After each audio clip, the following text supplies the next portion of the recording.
Bismillahirrahmanirrahim. Assalamualaikum warahmatullahi wabarakatuh. Alhamdulillahilladzi asyraqat bi nurihi as-samawati wal ard wa basata bi fadlihi liwa'al 'ilmi fil qawn wa ja'ala fil kalimati as-sadiqati nuran wa fil fikrati as-samiyati sirajan munira wa rafa'a alladzi utul 'ilma darajat wassalatu wassalamu ala mu'allimil bashariyah wa mukhrijiha minadh dhulumati ilan nur sayyidina Muhammad sallallahu alaihi wasallam wa ala alihi wa ashabihi wa man tabi'ahum bi ihsan ila yaumiddin, amma ba'd. Para pendengar yang dirahmati oleh Allah, saat ini kita telah memasuki bulan Syawal dan Ramadan telah meninggalkan kita. Tidak ada kepastian apakah di tahun mendatang kita masih bisa berjumpa dengannya, menggapai keutamaan-keutamaannya, memenuhinya dengan nuansa-nuansa ibadah, ataukah justru Allah Subhanahu wa Ta'ala telah memanggil kita. Maka tidak ada yang tahu apakah ini adalah Ramadan terakhir kita atau tidak. Kita juga tidak pernah tahu dan tidak pernah mendapat kepastian apakah ibadah-ibadah yang telah kita lakukan selama bulan Ramadan diterima oleh Allah Subhanahu wa Ta'ala atau tidak. Maka dua hal yang belum pasti inilah yang membuat sebagian besar ulama kita terdahulu berdoa selama 6 bulan, sejak bulan Syawal hingga Rabiul Awal, agar ibadahnya selama bulan Ramadan diterima oleh Allah Subhanahu wa Ta'ala. Lalu dari bulan Rabiul Awal hingga Sya'ban, para ulama juga berdoa kepada Allah agar dipertemukan kembali dengan bulan Ramadan berikutnya. Saat ini kita telah memasuki bulan Syawal, maka secara etimologi arti Syawal itu adalah peningkatan. Peningkatan itu merupakan target ibadah puasa kita di bulan Ramadan. Maka pasca Ramadan diharapkan orang-orang yang beriman meraih derajat ketakwaan. Seorang muslim bisa terlahir kembali seperti kertas yang masih bersih, sehingga di bulan Syawal ini kualitas keimanannya meningkat. Tidak hanya kualitas ibadahnya saja, tapi juga kualitas pribadinya yang selama di bulan Ramadan telah dilatih secara lahir dan batin. Tentunya kita tidak ingin ibadah yang kita lakukan dengan susah payah di bulan Ramadan tidak membuahkan apa-apa yang bermanfaat untuk diri kita.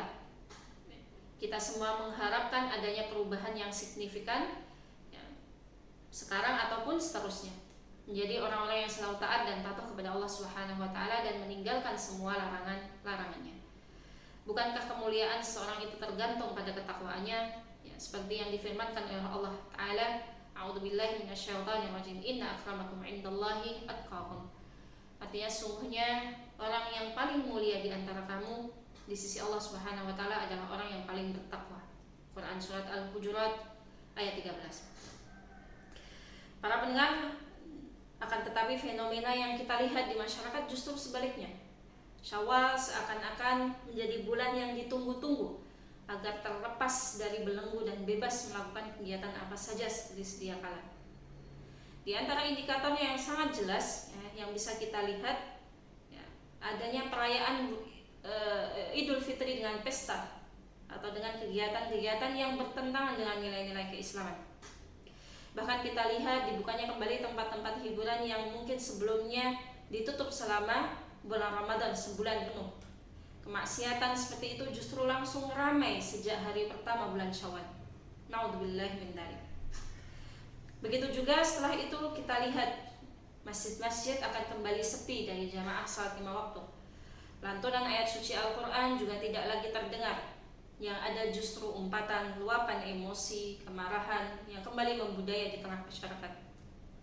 Bukankah ini semua bertolak belakang dengan arti Syawal yang kita pahami di awal tadi? Bukankah ini seperti mengotori kain putih yang tadinya telah dicuci dengan bersih kembali penuh dengan noda? Banyak orang-orang mengatakan ketika kita masuk bulan Syawal berarti kita menuju kemenangan dalam melawan hawa nafsu. Kita dikatakan kembali suci. Namun benarkah kita meraih kemenangan tersebut? Benarkah kita kembali suci setelah beribadah sebulan penuh? Maka pertanyaan-pertanyaan seperti ini kembali kepada diri kita masing-masing. Apakah selama bulan Ramadan kita betul-betul tulus dalam beribadah? Apakah puasa yang kita jalankan betul-betul atas dasar iman dan semata-mata hanya mencari ridha Allah Subhanahu wa Ta'ala? Jika tidak demikian, maka kita termasuk orang-orang yang gagal meraih kemenangan bulan Ramadan. Para pendengar yang dirahmati oleh Allah Subhanahu wa taala, kemudian apa yang mesti kita lakukan untuk memulai lembaran baru di bulan Syawal ini? Maka kita harus berangkat dari apa yang diajarkan dalam hadis-hadis Nabi SAW, bagaimana beliau meningkatkan ibadahnya, bagaimana beliau mengisi bulan Syawal dengan ibadah dan ketakwaan.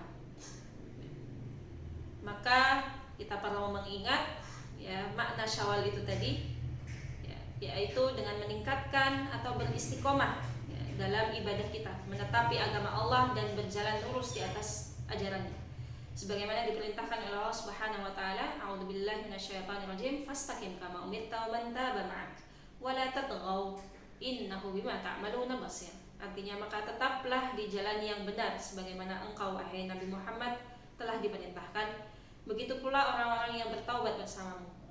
Jangan kamu melampaui batas, sungguhnya Dia Maha melihat apa yang kamu kerjakan. Quran surat Hud ayat 112. Bentuk istiqomah dalam amal ibadah adalah dengan mengerjakan secara terus-menerus, bagaimana dijelaskan dalam hadis Nabi SAW, bahwa beliau bersabda, Inna ahabbal a'mali ilallahi ma dama wa in qalla. Artinya, sungguhnya amalan yang paling dicintai oleh Allah Subhanahu wa taala adalah yang terus-menerus atau continue meskipun itu sedikit. Hadis riwayat Bukhari dan Muslim. Jika demikian halnya, maka amal-amal yang telah kita biasakan di bulan Ramadan hendaknya tetap kita pertahankan selama bulan Syawal khususnya, begitu juga bulan-bulan berikutnya.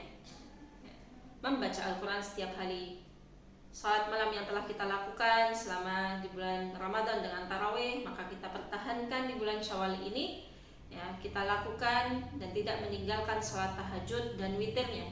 Infak dan sedekah yang kita lakukan juga kita pertahankan.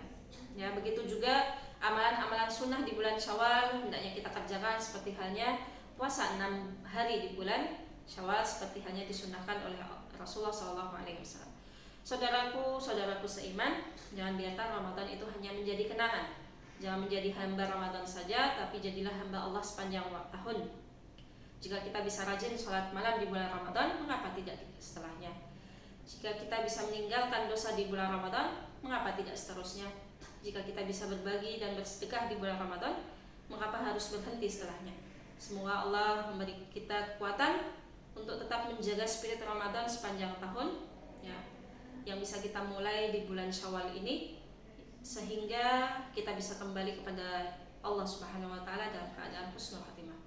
Amin. Amin ya rabbal alamin. Allah ta'ala a'lam bissawab. Ini yang bisa saya sampaikan.